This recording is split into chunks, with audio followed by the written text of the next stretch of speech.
Good morning students. Last class में मैंने आपको कॉनकोइड की जो सरफेस कॉनकोइड या सरफेस है उसका कौन से सरफेस को रिप्रेजेंट कर रही है सेकंड डिग्री की जनरल इक्वेशन उसके बारे में बताया था। अब हम पढ़ेंगे principal planes and principal directions of conicoid. Principal planes and principal directions of conicoid. ठीक है, principal planes and principal directions of conicoid. उसके लिए आपको क्या करना है कि प्रिंसिपल जैसे डायरेक्शंस फाइंड करेंगे तो डायरेक्शन का मतलब कि जो लाइन्स आएंगी उनकी डी आर चाहिए अपने को। तो हमें तीन इक्वेशन बनानी है, A minus lambda L plus H M plus G N equal to zero, और दूसरी बनानी है H L plus B minus lambda M plus F N equal to zero, और तीसरी बनानी है G L plus F M plus C minus lambda N equal to zero. ठीक है, और इस इन तीनों इक्वेशन की डेट इक्वल, क्योंकि इक्वल टू वाला पार्ट जीरो है, होमोजीनियस इक्वेशन है, तो इसकी डेट भी क्या होगी, जीरो होगी। यानी कि A minus lambda H G B minus lambda C minus lambda F F, ये डेट क्या आएगी, जीरो आएगी। इस डेट को जब सोल्व करेंगे तो लैम्डा की थर्ड डिग्री इक्वेशन बनेगी हमारे पास में, ये lambda cube minus A plus B plus C lambda square plus lambda capital A plus capital B plus capital C plus D equal to zero. Capital A capital B capital C और D क्या है ये मैं आपको पहले बता चुकी हूँ पिछले वीडियो के अंदर। ठीक है, तो ये जो इक्वेशन आई है अपनी लैम्डा की थर्ड डिग्री इक्वेशन, इसको बोलेंगे डिस्क्रिमिनेटिंग क्यूबिक। डिस्क्रिमिनेटिंग क्यूबिक, विविक्तिकर त्रिघात, विविक्तिकर त्रिघात, डिस्क्रिमिनेटिंग क्यूबिक, विविक्तिकर त्रिघात। ठीक है, इसके जो रूट आएंगे वही क्या होंगे, हमारे करेक्टरिस्टिक रूट होंगे, और ये रूट आपके अलग अलग भी हो सकते हैं या फिर सेम भी हो सकते हैं। ठीक है,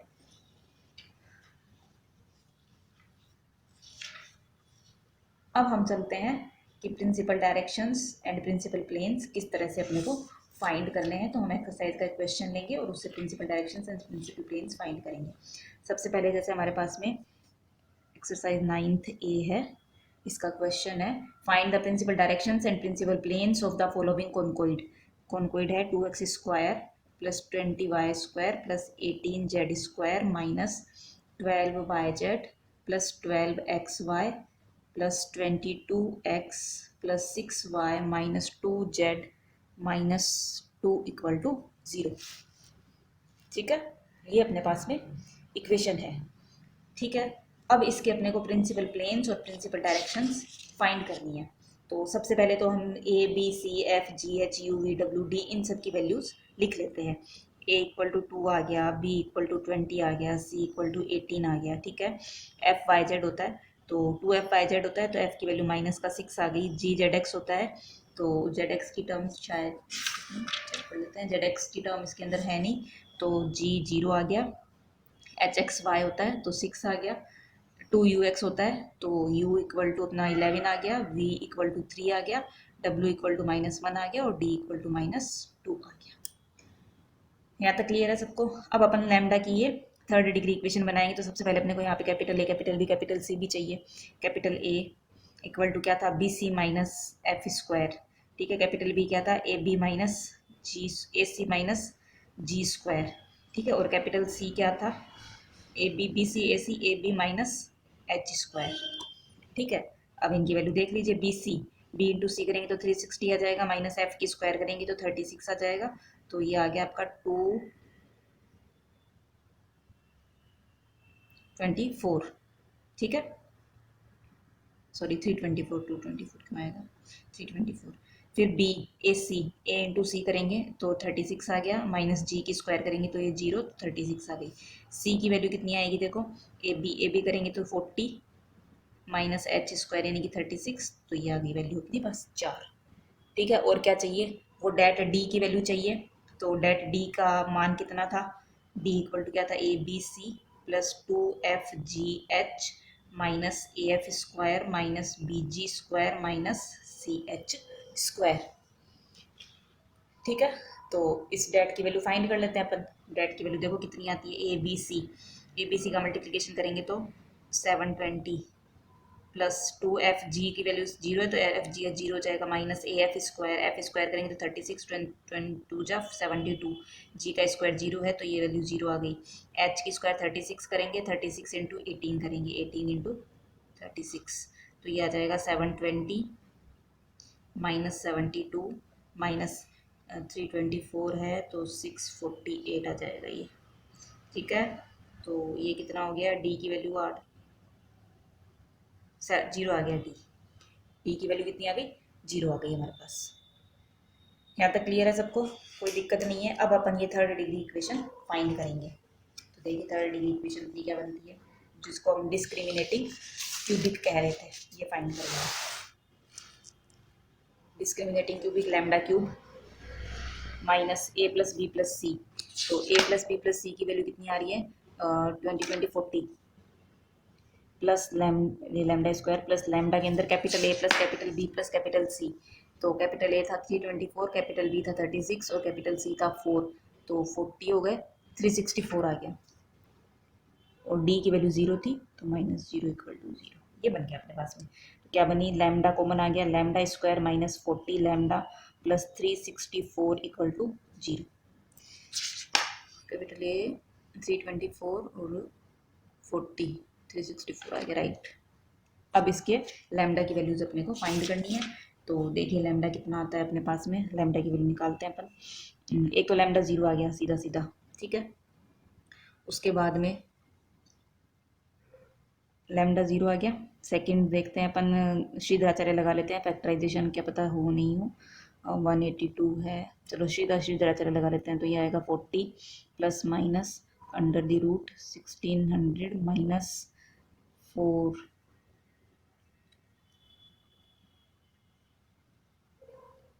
1456 आ गया .2। लैम्डा इक्वल टू 0, ये कितना बन जाएगा 40 प्लस माइनस ये है 44 और 144 आ गया अंडर दी रूट और .2।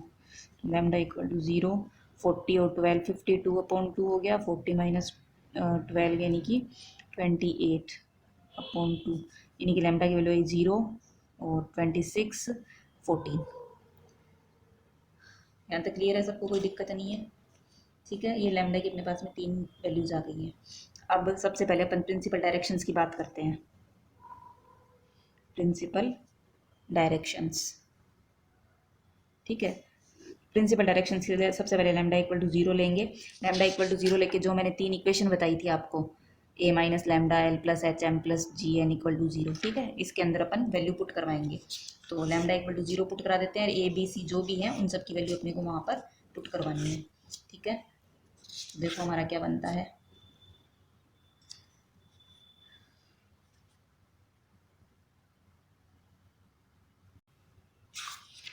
देखिए हमारी इक्वेशन क्या थी, ए माइनस लैम्डा, ठीक है। तो ए की वैल्यू कितनी है, ए इक्वल टू है हमारा 2 माइनस 0 करेंगे तो 2L आ जाएगा, ठीक है। उसके बाद फिर है A minus lambda L plus H M, H की वैल्यू 6 है तो प्लस का 6M और प्लस है जी एन, तो जी की वैल्यू 0 है तो 0 इक्वल टू 0 आ गया। एक इक्वेशन ये बन गई। सेकेंड इक्वेशन थी एच एल, एच की वैल्यू है अपने पास में 6 तो 6L आ गया, plus B minus lambda M, तो बी की वैल्यू अपने पास 20 है तो प्लस 20M। उसके बाद में है अपने पास में एफ एन का मतलब है माइनस का 6N इक्वल टू 0। फिर थर्ड इक्वेशन है जी एल, जी की वैल्यू 0 है तो 0L आ गया, प्लस एफ एम, एफ की वैल्यू कितनी है माइनस का 6 है तो माइनस का 6M, plus C minus lambda, तो सी की वैल्यू 18 है तो प्लस का 18N इक्वल टू 0, ठीक है। तो L प्लस इन तीनों को सोल्व करेंगे, L plus 3M equal to 0 आ गया इससे, और इस वाले से आ गया आपका 6M minus 3N equal to 0, ठीक है। अगर मैं M को 3 ले लूँ, मान लो एम को 3 ले लिया तो एल की वैल्यू कितनी आ जाएगी, यहाँ से माइनस की 9 आ जाएगी, और एन की वैल्यू यहाँ पे एन मैंने 3 लिया है तो एन की वैल्यू 1 आ गई। क्लियर है, यहाँ तक किसी को कोई दिक्कत नहीं है, ठीक है। तो ये तो क्या आ गया, मेरे डी आर आ गए हैं। इन डी आर को अपन क्या करेंगे, डी सी में कन्वर्ट कर लेंगे तो प्रिंसिपल डायरेक्शंस हमारी आ जाएंगी। ठीक है, तो डी आर को डी सी में कन्वर्ट करना आप लोगों को आता ही है। डी आर को डी सी में किस तरह से कन्वर्ट करते हैं अपन, चलिए 1 आ गया, -9 आ गया और 3 आ गया। अब डी आर को डी सी में करना है तो L square plus M square plus N square under the root का डिवाइड कर देंगे अपन। तो कितना बन रहा है 81 और 9 90 और 191। ठीक है, तो लैम्डा इक्वल टू 0 के कोरस्पॉन्डिंग प्रिंसिपल डायरेक्शंस जो आएंगी वो कितनी आएंगी, 1/√91 एल, सॉरी पहले एल आएगा तो माइनस का 9/√91 कोमा 3/√91 और कोमा 1/√91। ये आ गया। चाहो तो 9 -3 -1 कर दो, क्योंकि डी आर या डी सी की बात है तो माइनस तो अपन यहाँ से वहाँ शिफ्ट कर सकते हैं। तो ये आया लैम्डा इक्वल टू 0 के कॉरस्पॉन्डिंग, ये आया हमारे लैम्डा इक्वल टू 0 के कॉरस्पॉन्डिंग प्रिंसिपल डायरेक्शंस, मुख्य दिशाएं। इसी तरह आपको क्या करना है, फिर वो जो 3 इक्वेशन बताई थी उसके अंदर लैम्डा इक्वल टू 14 रखना है। ये 3 इक्वेशन बनानी है, एल एम एन की वैल्यू फाइंड करनी है। तो लैम्डा इक्वल टू 14 के कॉरस्पॉन्डिंग डायरेक्शंस, मुख्य प्रिंसिपल डायरेक्शंस आ जाएंगी, मुख्य दिशाएं। इसी तरह फिर लैम्डा इक्वल टू 26 लेके अपने को सॉल्व करना है, तो 3 अपने पास में प्रिंसिपल डायरेक्शंस आ जाएंगी। यहाँ तक क्लियर है सबको। अब आता है कि इसी क्वेश्चन के अंदर अपने को प्रिंसिपल प्लेन्स भी फाइंड करने हैं। वो प्रिंसिपल प्लेन्स अपन देखो किस तरह से फाइंड करेंगे। तो प्रिंसिपल प्लेन्स, ठीक है। इस प्रिंसिपल प्लेन्स को फाइंड करने के लिए आपको एक इक्वेशन लिखनी है, lambda L X plus M Y plus N Z plus U L plus V M plus W N equal to 0। ठीक है, इसमें फिर बारी से अपन लैम्डा की वैल्यू पुट करवाएंगे। ठीक है, और एल एम एन की वैल्यू जो अपने पास में है वो अपन एल एम एन पुट करवाएंगे ही, तो फिर अपने पास में प्रिंसिपल प्लेन्स की इक्वेशन आ जाएंगी। ठीक है, तो देखिए क्या क्या आएंगी। एल एम एन की वैल्यू पुट करवानी है अपने को। तो सबसे पहले तो देखो लैम्डा, जैसे लैम्डा इक्वल टू 0 पुट कराएंगे। पहले तो ये देख लो, लैम्डा इक्वल टू 0 पुट कराएंगे तो ये लैम्डा को इसके अपोन में डाल देते हैं। ठीक है, तो अपोन में 0 आ गया। तो कांस्टेंट डिस्टेंस जो है वो कितनी आ गई प्लेन के अंदर भाई। अगर मान लो कि मैं पहला लैम्डा इक्वल टू 0 के लिए कोरस्पॉन्डिंग देखते हैं अपन, लैम्डा इक्वल टू 0 के कोरस्पॉन्डिंग प्रिंसिपल प्लेन्स देखते हैं। तो ये इस इक्वेशन को मैं L X plus M Y plus N Z plus U L plus V M plus W N upon lambda equal to 0। ठीक है, या फिर इसको मैं लिख सकती हूँ L X plus M Y plus N Z plus U L plus V M plus W N upon 0 आ गया। ठीक है, तो 0 आया तो ये जो डी डिस्टेंस है और यहाँ पे जो कांस्टेंट होती है L X plus M Y plus N Z equal to P type में अगर मैं लिखती हूँ L X plus M Y plus N Z equal to P. P क्या होती है, प्लेन की ओरिजिन से डिस्टेंस। ठीक है, तो पी की वैल्यू कितनी आ गई, इसको 1 अपॉन इन्फिनिटी कर देंगे। 1 अपॉन 0 करा तो इन्फिनिटी आ गया, तो यानी कि पी की वैल्यू कितनी आ गई, माइनस इन्फिनिटी आ गई। ठीक है, इसका मतलब कि जो प्लेन होगा वो सेंटर से आपका क्या होगा, ओरिजिन जो है आपका उससे इनफाइनाइट डिस्टेंस पे होगा प्लेन। नेगेटिव आ रहा है उसका कोई इशू नहीं है, प्लेन जो होगा वो क्या होगा, इनफाइनाइट डिस्टेंस पे होगा। आ गई बात समझ में। तो लैम्डा इक्वल टू 0 के कोरस्पॉन्डिंग जो प्लेन आएगा प्रिंसिपल प्लेन, वो ओरिजिन से इनफाइनाइट डिस्टेंस पे होगा, जिसकी इक्वेशन हम फाइंड नहीं कर पाएंगे। फिर आपको क्या करना है, लैम्डा इक्वल टू 14 जब लेना है तो लैम्डा इक्वल टू 14 आ गया। एल एल एम एन, ठीक है, एल एम एन वही लेने हैं जो कि आप इनके कोरस्पॉन्डिंग फाइंड करेंगे। ठीक है, तो अब आपको करना क्या है, क्योंकि मैंने फाइंड नहीं की हैं तो आप खुद से करेंगे कि जैसे लैम्डा इक्वल टू जब 14 लेंगे तो जो प्रिंसिपल डायरेक्शंस आएंगी उनमें जो एल एम एन की वैल्यू आई है वो एल एम एन की वैल्यू आपको यहाँ पुट करानी है, lambda into L X plus M Y plus N Z और plus U L plus V M plus W N. ठीक है, तो यू वी डब्ल्यू है ही, एल एम एन है ही, तो इक्वल टू 0 करोगे तो आपके पास में लैम्डा इक्वल टू 14 के कॉरस्पॉन्डिंग प्रिंसिपल प्लेन आ जाएगा। इसी तरह फिर नेक्स्ट के अंदर यहाँ पे लैम्डा की वैल्यू कितनी ले लेनी है, 26 ले लेनी है, तो थर्ड प्रिंसिपल प्लेन आ जाएगा। तो दो प्रिंसिपल प्लेन की तो इक्वेशन आ जाएंगी 14 और 26 के कॉरस्पॉन्डिंग, और थर्ड प्रिंसिपल प्लेन जो है वो ओरिजिन से इनफाइनाइट डिस्टेंस पर होगा। तो ये हमारा मेथड था principal planes and principal directions find करने के लिए, जिसका जो अपन कह सकते हैं कि जो मूल जड़ है वो, या जो आपका बेसिक कंसेप्ट किस पे डिपेंड करेगा। सबसे पहले आपको क्या बनाना है, डिस्क्रिमिनेटिंग क्यूबिक बनाना है, विविक्तिकर घात, लैम्डा वाली जो थर्ड डिग्री इक्वेशन है, क्योंकि उसी से लैम्डा के 3 मान आएंगे और सारा काम उसी पे डिपेंड करेगा। Is that clear to everyone? ठीक है, तो एक्सरसाइज 9th ए के अंदर 4 क्वेश्चंस गिवन है, वो 4 क्वेश्चंस आप अपने आप करेंगे। फिर आता है कि सेंटर अगर अपने को फाइंड करना हो कॉन्कोइड का तो वो किस तरह से फाइंड करेंगे अपन। सेंटर ऑफ ए कॉन्कोइड, ठीक है। तो सबसे पहले तो ये है कि अगर कॉन्कोइड का सेंटर ओरिजिन है, ठीक है, तो उसकी इक्वेशन के अंदर फर्स्ट डिग्री के जो आपके टर्म्स होंगे उनके कोफिशिएंट क्या होंगे, जीरो होंगे। If the origin is centre of a conicoid the coefficients of first degree terms in its equation are all zeros. First degree की जो टर्म्स होंगी वो सारी की सारी क्या आएंगी, आपकी जीरो आएंगी। क्लियर है। उसके बाद में अब जब फाइंड करना है अपने को सेंटर, तो उसके लिए अपने को देखो क्या करना है कि जैसे F X Y Z equal to zero, ये कॉन्कोइड है हमारा, इसका अपने को सेंटर फाइंड करना है। क्योंकि सेंटर हमेशा ओरिजिन नहीं होगा, मैंने पहले भी बताया कि क्यों नहीं होगा, क्योंकि हर बार कोई ज़रूरी नहीं है कि हम स्टैंडर्ड इलिप्सोइड या स्टैंडर्ड अपन पैराबोलॉइड या हाइपरबोलॉइड की बात करेंगे, ठीक है। तो F X Y Z equal to zero जब हमारा है तो हम क्या करेंगे, del F upon del X equal to zero, del F upon del Y equal to zero और del F upon del Z equal to zero करेंगे। इससे एक्स वाई जेड में तीन इक्वेशन आएगी, उन तीनों इक्वेशन को सोल्व करेंगे तो हमारे पास में क्या आ जाएगा, प्रिंसिपल सॉरी सेंटर आ जाएगा कॉन्कोइड का। क्लियर है। अब इसके अंदर सेंटर आएगा तब एक कुछ केस बनेंगे हमारे पास में कि अगर डी आपका जीरो नहीं आता है, ठीक है, तो ये जो इक्वेशन आई है ना अपनी, ये तीन इक्वेशंस जो आई हैं, डी अगर जीरो नहीं है तो इन तीनों इक्वेशन से जो एक्स वाई जेड की वैल्यू आएंगी वो यूनिक वैल्यू आएंगी कि आपका एक सेंटर, इसका मतलब कि एक सेंटर होगा।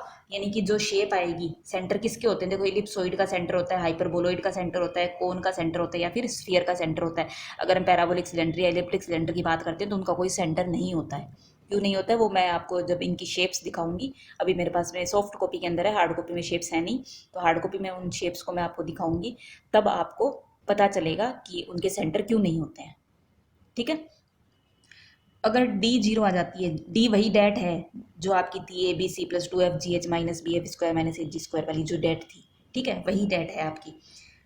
अगर डी जीरो आ जाता है तो, अगर डी जीरो है और उसके साथ में A U plus H V plus G W is not equal to zero, similarly H U plus B V plus F W is not equal to zero and G U plus F V plus C W is not equal to zero, ये अगर होता है अपने पास में कि ये तीनों जीरो नहीं होते हैं, डी जीरो आ जाता है, तो एस सी कंडीशन के अंदर सेंटर के जो कोऑर्डिनेट होंगे वो क्या होंगे, इनफाइनाइट होंगे। यानी कि सेंटर जो होगा वो कहाँ पे होगा, इनफाइनाइट डिस्टेंस पे होगा, या इन अदर वर्ड्स आप कह सकते हो कि उस कॉन्कोइड का कोई सेंटर होगा ही नहीं। तो उस स्थिति के अंदर जब डी जीरो आ जाएगा तब तो मैंने बता दिया कि क्या क्या बनेगा, स्फीयर बन सकता है, कोन बन सकता है, हाइपरबोलॉइड बन सकता है, ठीक है, हाइपरबोलॉइड या फिर एलिप्सोइड सोइड, ठीक है। और जब ये वाली कंडीशन आएगी कि डी जीरो हो जाए और ये तीनों नॉन जीरो है, तो उस कंडीशन में क्या बनेगा आपका, paraboloid. Is that clear to everyone, ठीक है। अब अगर डी भी जीरो आ रहा है और A U plus H V plus G W ये भी अगर जीरो आता है, तो ऐसी कंडीशन के अंदर जो आपका सेंट्रल प्लेन बनेगा, ठीक है, ऐसी कंडीशन के अंदर क्या बनेगा आपका, सेंट्रल प्लेन बनेगा। वन सेकेंड, हाँ, ऐसी कंडीशन के अंदर सेंट्रल प्लेन से जाने वाली एक लाइन बनेगी, तो हम ये कह सकते हैं कि एक सेंटर लाइन होगी, लाइन ऑफ सेंटर्स होगी इस कंडीशन के अंदर। वो क्यों आएगी, इक्वेशन जब सोल्व करेंगे तब आपको समझ आ जाएगा कि लाइन बनेगी कि एक पॉइंट बनेगा या फिर प्लेन बनेगा। तो अगर लाइन बने, पॉइंट बना तो सेंटर हो गया, प्लेन बना तो सेंट्रल प्लेन हो गया, और लाइन बनी तो सेंट्रल लाइन हो गई, ठीक है।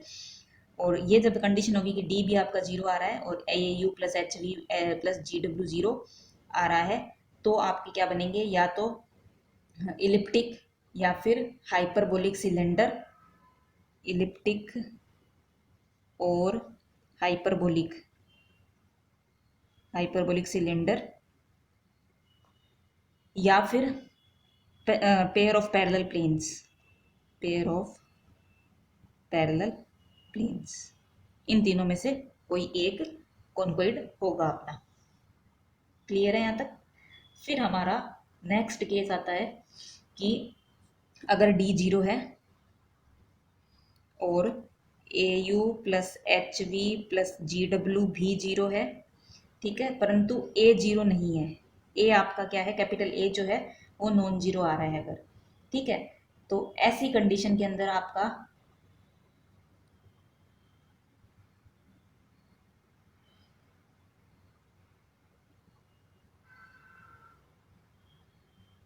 हाँ, जब ये नॉन जीरो होगा ना तो इस कंडीशन के अंदर आपका H U B B F W भी जीरो होगा और जी यू एफ बी और सी डब्ल्यू भी जीरो होगा। ये तो एक कोरोलरी टाइप थी, ये अपनी यूज नहीं आनी है। फिर अगर ये आता है अपने पास में कि हाँ capital A, capital B, capital C, capital F, capital G और कैपिटल एच, छः के छः जीरो हो जाते हैं, तो इस कंडीशन में डी भी क्या हो जाएगा आपका, जीरो हो जाएगा। ठीक है, तो अगर ये बन जाता है तो उस कंडीशन के अंदर हमारा क्या बनेगा, elliptic sorry parabolic cylinder, parabolic cylinder. ये सब चीज़ें अपने को केस ध्यान रखने हैं कि कब हमारे पास में क्या कंडीशन बन रही है, तो हम कॉन्क्लूजन निकाल सकते हैं कि पैराबोलिक सिलेंडर बनेगा, कि इलिप्टिक सिलेंडर बनेगा, कि हाइपरबोलिक सिलेंडर बनेगा, या पेयर ऑफ पैरेलल प्लेन्स बनेंगे, या पैराबोलॉइड बनेगा, हाइपरबोलॉइड बनेगा, एलिप्सॉइड बनेगा, वॉटेवर। क्लियर है? चलिए अब अपन सेंटर फाइंड करने का क्वेश्चन करते हैं।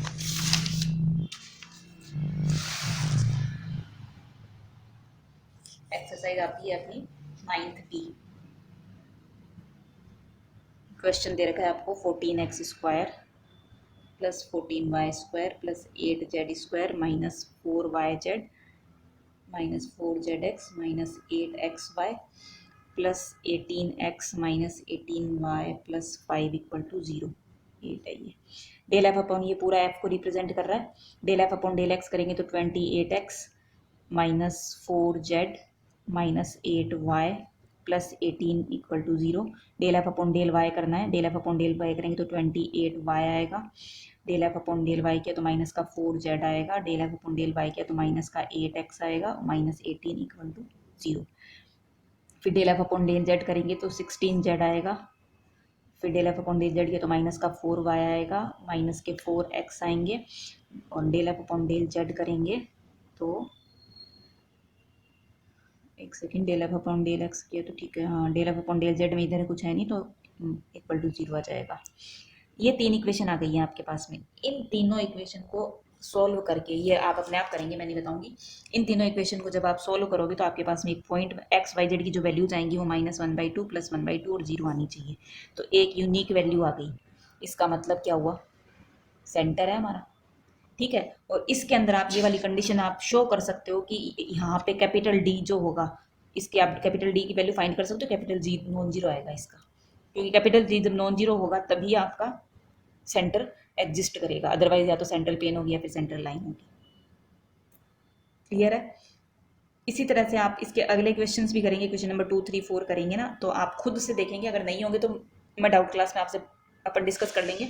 करना क्या है कि जब आप इक्वेशन बनाएंगे 1, 2 और 3, इन तीनों इक्वेशन के अंदर क्या होगा कि अगर कोई भी दो इक्वेशन सेम आ गई तो आपके पास में क्या बनेंगे कि दो इक्वेशन बनेंगी, तीन में से दो इक्वेशन है, ये भी एक प्लेन को रिप्रेजेंट कर रही है और ये भी एक प्लेन को रिप्रेजेंट कर रही है, इसका मतलब दोनों एक साथ क्या होंगी, एक लाइन को रिप्रेजेंट करेंगी, तो उस केस के अंदर आपकी सेंट्रल लाइन बनेगी। और अगर तीनों इक्वेशन कोइंसाइड हो जाती हैं, यानी कि तीनों के अंदर कोफिशिएंट का खाली चेंज हो, बाकी तीनों इक्वेशन सेम बन जाती हैं, तो इसका मतलब सिर्फ और सिर्फ आपके पास में एक ही इक्वेशन है, और वो एक इक्वेशन किसको रिप्रेजेंट करेगी, सेंट्रल प्लेन को रिप्रेजेंट करेगी। तो तीनों इक्वेशन अगर आपकी डिफरेंट डिफरेंट है और सोल्व हो रही हैं तो सेंटर लाई करेगा।